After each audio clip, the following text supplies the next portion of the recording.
బీజేపీకి ఓటేసి తప్పు చేయొద్దని కోరారు Jago Telangana convener retired IAS Akunuri Murali. హన్మకొండలో జాగో తెలంగాణ బస్సు యాత్ర చేరుకుంది.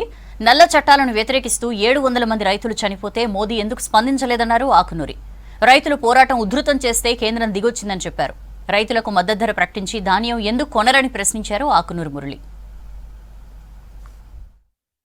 మీరందరూ కూడా కట్టే పన్నులు సబ్బుడు అంటే సబ్బు మీద పన్ను ఉంటుంది, నూనె అంటే నూనె మీద పన్ను ఉంటుంది, డీజిల్ మీద పన్ను ఉంటుంది, పెట్రోల్ మీద పన్ను ఉంటుంది, మీరు కట్టుకునే బట్టల మీద కొంటే వాటి మీద పన్ను ఉంటుంది. ఏది కొన్నా పన్నులు ఉంటుంది.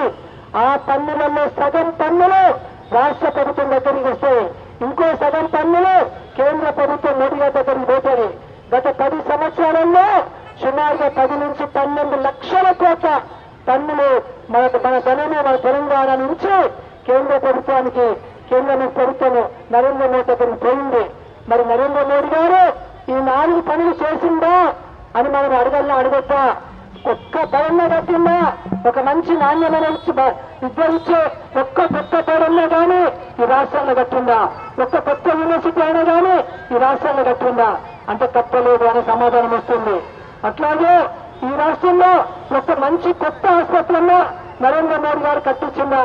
ఇన్ని లక్షల కోట్లు ఢిల్లీకి తీసుకుపోయి తెలంగాణ నుంచి మరి ఒక్క కొత్త ఆసుపత్రి కూడా ఎందుకు ఇవ్వలేదు? ఇది మనం అడగొద్దా?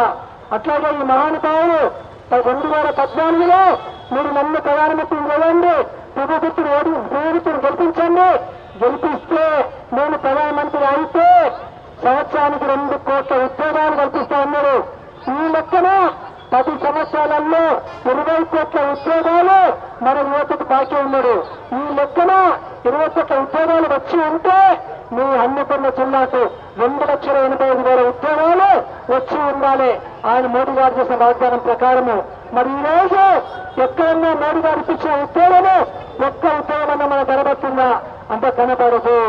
అట్లాగే వ్యవసాయ రంగానికి సంబంధించి రైతులు లక్షల మంది రైతులు ఆ మధ్య కాలంలో ఢిల్లీకి వెళ్లి సంవత్సరం దాటిగా ఢిల్లీ రోడ్ల మీద చలికి వణుకుంటూ ఎండకు భయపడుతుంటే సగం